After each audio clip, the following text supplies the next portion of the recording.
Hope you like that video today. And if you haven't watched the like 6-minute YouTube video that I attached to this assignment thread, go watch that first and then come check in here.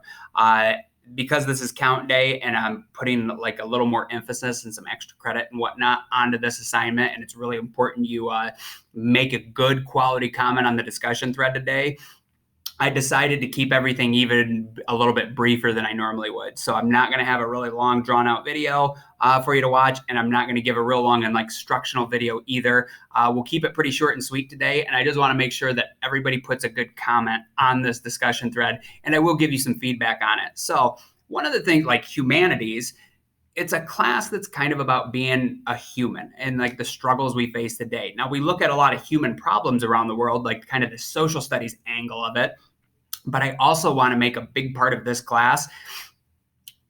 What's it like for you? How do you make a good life? I mean, honestly, I feel like the most important thing you might take out of school, or the most important like lessons you might get while you're here at MCHS, would be stuff that actually is going to impact you at a personal level and make you a better, more happy, well-adjusted person.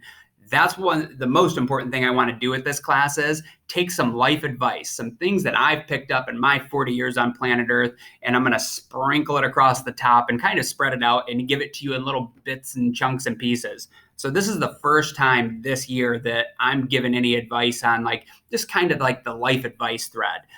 We'll come back and revisit this quite a bit, but know that even though I might not do tons of assignments that tie into it, I definitely think that the life advice part of this class, like making a good life, becoming self-actualized, as it talks about in the video, is probably the most important darn thing that you'll ever hear me say. Or it's the most important lesson you might ever get from me. And I'm going to emphasize a few other things later on, like exactly what I think are the components to a good life. And it might look different for everybody, but I think I've boiled it down. My own Taluki philosophy is there are 3 basic components you need to meet to have a really good, like self-actualized life and a fulfilling life that you want to live. Now, for today, we were talking about like the self-actualization part, and like there's a debate among psychologists as to, does the world just happen to you? Do you have any control over who you are as a person? Like how you think of things, how you react, your own behavior. There is a school of thought that says everything happens to you, and all the events are out of your control. And basically, even right down to your reactions to everything have all been programmed into you throughout your life. All right. And that you never really had any true choices. Interesting to think, because a lot of life, like at school, we say you need to make good choices. But there's a whole school of thought that's pretty mainstream that says like we really don't make any choices, that you're going to react to things how you're going to react because of all of the experiences you've had in your life and who your parents were and how your upbringing's been. Now, there's another school of thought that says, yeah, a lot of things do happen to us and they are out of our control, but we can control our reaction. We can control how we feel and how we behave. So on the discussion thread today, I want you to tell me, which kind of school of thought do you think you're in more? Do you think you have a lot of control as to who you are as a person? Or do you think it's like predetermined in your attitude, whether you're optimistic, you look on the bright side, or pessimistic? Do you think that that's just programmed into you and there's nothing you could do about it?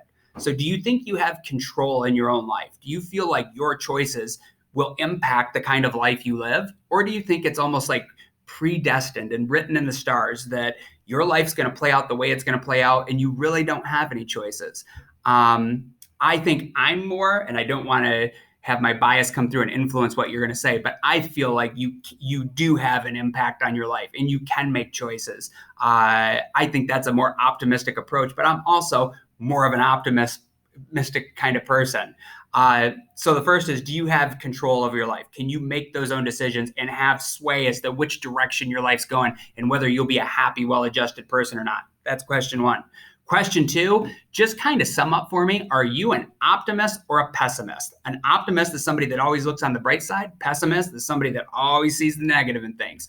Which do you, sorry, somebody's messing with me through the door. It might've been Mr. Allen. Are you an optimist or a pessimist? And tell me, a little bit about that. Give me a sentence or so telling me why you think you are the way you are. Was it programmed into you? Did you make that choice? Tell me too, is that something you're working on? Are you trying to adjust it? I think at times in my life, I was way more pessimistic and wanted to just complain and whine about stuff. And I started evaluating things. And man, I really try not to be a pessimist today, even though I kind of hate school being all remote and virtual, and I like having face-to-face conversations and I'm missing all that. I'm trying to make the best of this. I still try to look on the bright side of things. So, all right, answer me those questions. Do you have any sway in your life and you are optimist, pessimist? Why not? And give me a little bit of feedback on that, which way, if you're trying to change that or adjust it, or why you think maybe being an optimist or a pessimist is the right way to look at things. Take care.